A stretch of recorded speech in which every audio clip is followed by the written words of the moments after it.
of Allah subhanahu wa ta'ala, or his self is driving him to whatever is pleasing it. And subhanallah,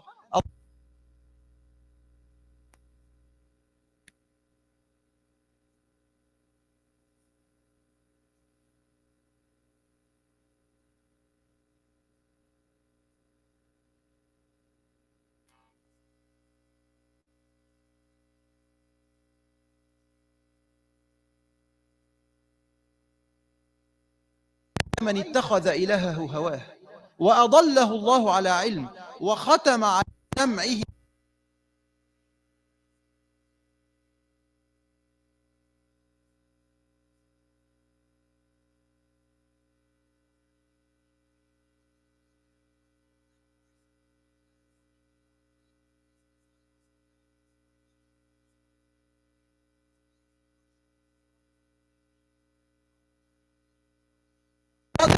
Misguide that person, although he had knowledge.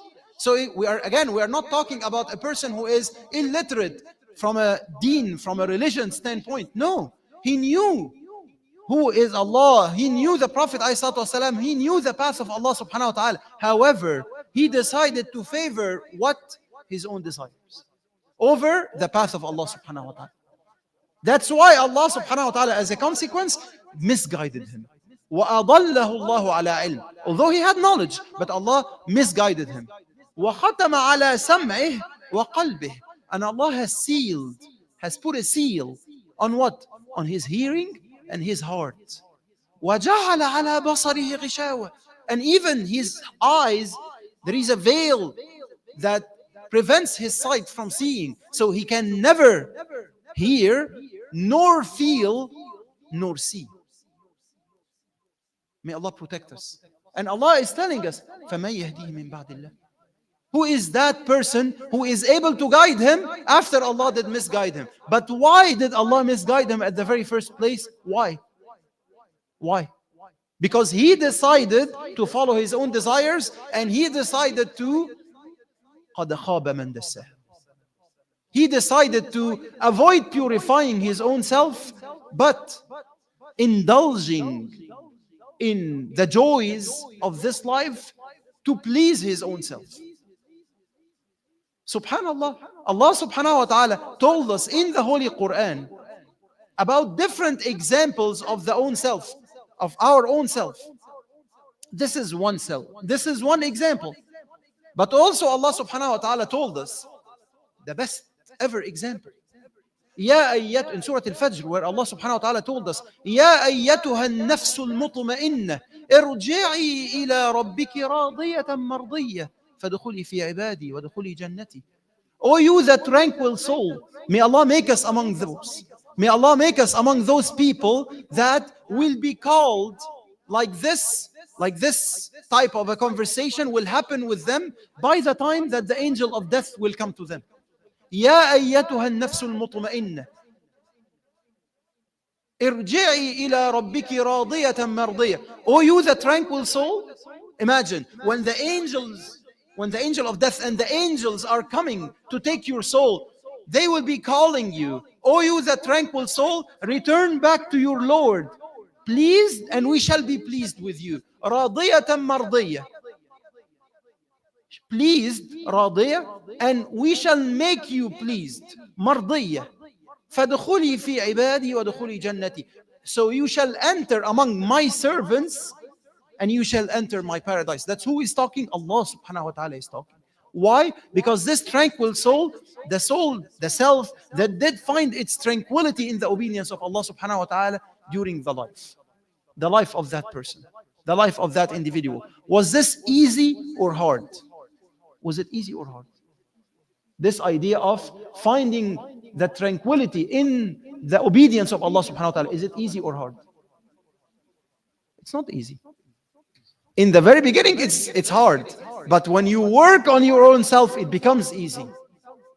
But in the very beginning, it's hard. It's not easy. This is the hardest thing ever.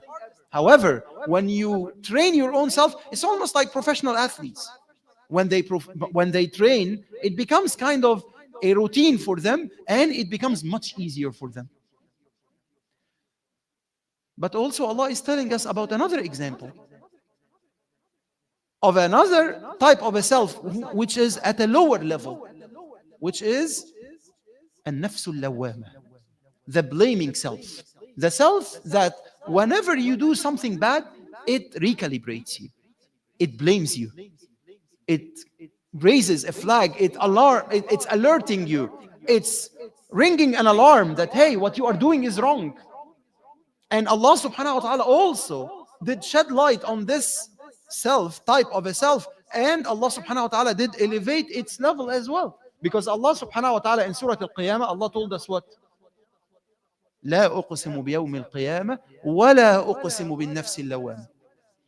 لا أقسم, like the negation in Arabic is actually indeed a certainty. Allah subhanahu wa ta'ala is stressing on it, which means indeed I'm making an oath with what? With the day of judgment, and I'm making an oath with an-nafs al-lawama, the blaming self, the self that blames its own person, right? These are two types of selves which are at the good level, at the good side. Are there other examples of the self that actually is dragging the person down? Yes. In Surah Yusuf, when Allah subhanahu wa ta'ala told us, وَمَا أُبَرِّئُ, in that conversation between Yusuf and the wife of Al-Aziz and the king, وَمَا أُبَرِّئُ نَفْسِي إِنَّ النَّفْسَ لَأَمَّارَةٌ بِالسُّوءِ إِلَّا مَا رَحِمَ رَبِّي إِنَّ رَبِّي غَفُورٌ رَحِيمٌ. And I'm not pleading innocent because the self could be evil ordering, except whosoever Allah bestows His mercy upon that person. But the self in general, that's why we said it could be hard in, like, if we're talking about a journey, it could be hard in the very beginning of the journey. That's why we would be focusing, inshallah, we would be starting a journey with our own selves every Thursday. May Allah grant us the ability and the tawfiq to actually know our own self. Say Ameen. And may Allah make us among those people who are able to train their own self. Say Ameen. And more importantly, may Allah make us among the people that will have eventually this tranquil soul. Before understanding the journey, I just want to mention some point. Is it always that you will have a tranquil soul or a blaming soul or an evil ordering soul? No. The scholars are saying that the person fluctuates. And that's based on the hadith of the Prophet ﷺ, fluctuates between the different types of selves. At some point, you may be at your low. At some other point, you may be at your lowest lows. And then you are able to elevate yourself. And then you would have a tranquil soul. You feel that you are close to Allah subhanahu wa ta'ala these days and so on. How? What is the key for this? قَدْ أَفْلَحَ مَنْ زَكَّاهَا وَقَدْ خَابَ مَنْ دَسَّاهَا. You cannot train without knowing how to train yourself. That's number one. But more importantly, the Prophet ﷺ told us a recipe which is very simple, very straightforward. Al-Iman yazidu wa yanqus, yazidu bil-hasanat wa yanqusu bil-sayyat. That faith, your level of faith, it's increasing and decreasing. It's like the thermometer. It's like increasing, decreasing. Increasing with what? With good deeds. أتبع السيئة الحسنة تمحوها. Like, whenever you are doing a bad deed, immediately, like, follow it with a good deed. It will wipe it out. And that's what the Prophet ﷺ told us. It's easy. Whenever you are finding yourself low, do something good. داووا مرضاكم بالصدقة. Cure your sick people, and the sickness here, maybe the sickness of the heart also. With what? With sadaqah. Pray. Do something that will get you close to Allah subhanahu wa ta'ala. And this is what can elevate yourself. And also, if you are right now at a good level of faith, but for whatever reason, you decide voluntarily to do something bad, or shaitan seduces you, or yourself driving you to do something bad, and you can't fight your own desires, so you fall, then definitely you would be at a lower level. Now the question here is, will you get yourself out of this hole or no. That's why we want to go through this journey to understand how do we purify our own selves. Now, in order for us to have a helper in this journey, inshallah, we will not just go through it based on thoughts and so on. We will try to take one of probably the most prominent books that did discuss tazkiyah, because they call this the knowledge of tazkiyah, the purification of the soul. One of the main scholars, or like the most prominent scholars in Islam, is Imam Ibn al-Qayyim. Imam Ibn al-Qayyim, actually, I had the biography because I wanted to pull exactly when he was born. Imam Ibn al-Qayyim was born at the year 691 Hijri, which means 1292, year like after Jesus Christ. So 1292, and he was born in Damascus. He was born in Syria. And Imam Ibn al-Qayyim is a very unique Imam, a very unique scholar. Who is his scholar? Who is his scholar? The scholar of Imam Ibn al-Qayyim. Who is his teacher? Imam Ibn Taymiyyah, rahmatullahi alayhi.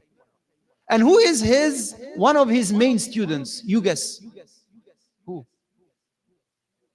Ibn Kathir, rahmatullahi alayhim. So you are here talking about an Imam who learned from Imam Ibn Taymiyyah, Shaykh al-Islam, and like taught Imam Ibn Kathir, one of the best that did write about Quran. So the difference between Imam Ibn al-Qayyim and anyone else is that he actually did aggregate, group all sorts of knowledge.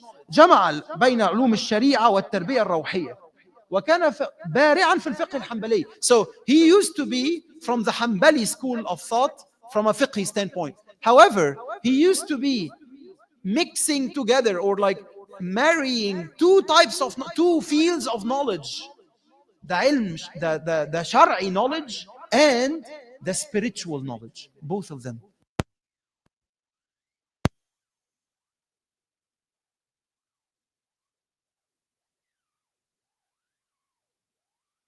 Through, which is Madarij al-Salikin.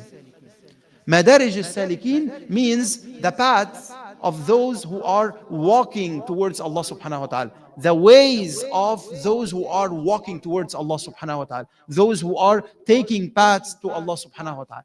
And we will talk about the book in a second. But also, he does have Zad al-Ma'ad fi Hadi Khayr al-Ibad. This is the book in like where he has written about the Sunnah and the Hadith and so on.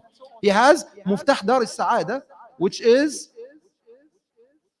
a book about pondering in the verses of Allah subhanahu wa ta'ala. So now, like talking about Quran, he has the book of Al-Ruh, and it's actually one of the most eloquent books that did talk about the soul and like the knowledge of the soul and so on. He has Ad-Da' wa-Dawa' Al-Jawab Al-Kafi fi Ilaj Amrad Al-Qulub, also the diseases of the heart. Ad-Da' wa-Dawa', the disease and the cure. And he has طريق الهجرتين وباب السعادتين عن هجرة القلب إلى الله, like that, another book for the migration of the heart to Allah subhanahu wa ta'ala. And he passed away the year 751 Hijri, which is 1350, and he was buried in Damascus. So obviously, I hope that you are excited about Imam Ibn al-Qayyim. Now let's talk a bit about Madarij al-Salikin. Madarij al-Salikin is a book that came to actually explain another book. And actually, it's almost like a commentary that Shaykh al-Islam Ibn al-Qayyim did write about another book. The other book is Manazil al-Sa'irin for al-Imam al-Harawi. So, and again, Manazil al-Sa'irin was the levels of those who are walking towards Allah subhanahu wa ta'ala. So this book is very interesting because it's like the way that it was, the title like did actually capture it, is Madarij al-Salikin bayna manazil iyyaka na'budu wa iyyaka nasta'in. So in Al-Fatiha, iyyaka na'bud wa iyyaka nasta'in. We worship you, O Allah, and we seek refuge in you, or we depend on you, O Allah, right? These are the two verses that we like repeat, and we are supposedly believing 100%. We repeat 17 times a day, every day, right? At least. So imagine, these are talking about what? These are talking about worshiping Allah subhanahu wa ta'ala and depending on Allah subhanahu wa ta'ala. So between these two scholars, Imam al-Harawi and Imam Ibn al-Qayyim, did actually put together 100 levels. 100 levels in your path to Allah subhanahu wa ta'ala. Each of these levels is actually a big level that, like, it does have, it's more like a state, and you are a person who is a traveler, and towards in your journey to Allah subhanahu wa ta'ala, for you to know how to purify your soul, like both of these scholars did structure the journey into levels or into stops, stations. So now, every time, inshallah, we'll try to go through one level. You'll tell me 100, that's almost like 2 years. May Allah grant us life, and may Allah grant us the tawfiq to go through it. So the interesting thing here is, Imam Ibn al-Qayyim, when he put together Madarij al-Salikin, he wanted to really stress on each and every one of the levels. So for every level of those, he did talk about the definition of the level, تعريف المنزلة, maratibha, even like some levels within every level. So like the ranks within every level. And then وسائل تحقيقها, like the means for us to be able to achieve this level. The level of al-hijrah, for example. How would you achieve that level of migration to Allah subhanahu wa ta'ala, and so on, at-tawbah, and so on, how so on and so forth. And how is it actually correlated to the other levels? So that it connects in your heart and in your mind and in your heart. So subhanallah, the difference here between how Ibn al-Qayyim rahmatullahi alayh did address in his book these levels is that he did actually mix or like connect the deep understanding, the scientific side of it, but also the action-oriented side of it as well. Because here we are talking about actions. When we are talking here about your soul, yes, al-iman ma waqara fil qalb wa saddaqahu al-amal. Faith is whatever resides in the heart, but is actually followed by the deeds, is demonstrated by the deeds. So Imam Ibn al-Qayyim was trying always to make the path clear, the practical path for you to be able to achieve this level very clear. So obviously, we are like not even, like he didn't stop at the level of going through the levels one at a time, but he did categorize the levels. So there are al-bidayat, which are the early ones, such as al-yaqadha, al-tawbah, al-sabr, al-zuhd, like awakening, the repentance, patience, asceticism. Like these are the initial levels. These are the intro levels. Think of it. And then the middle levels, like the shukr, al-ikhlas, the gratitude, the sincerity, love, al-mahabba, and al-muraqabah, observation, like being always in an observation mode.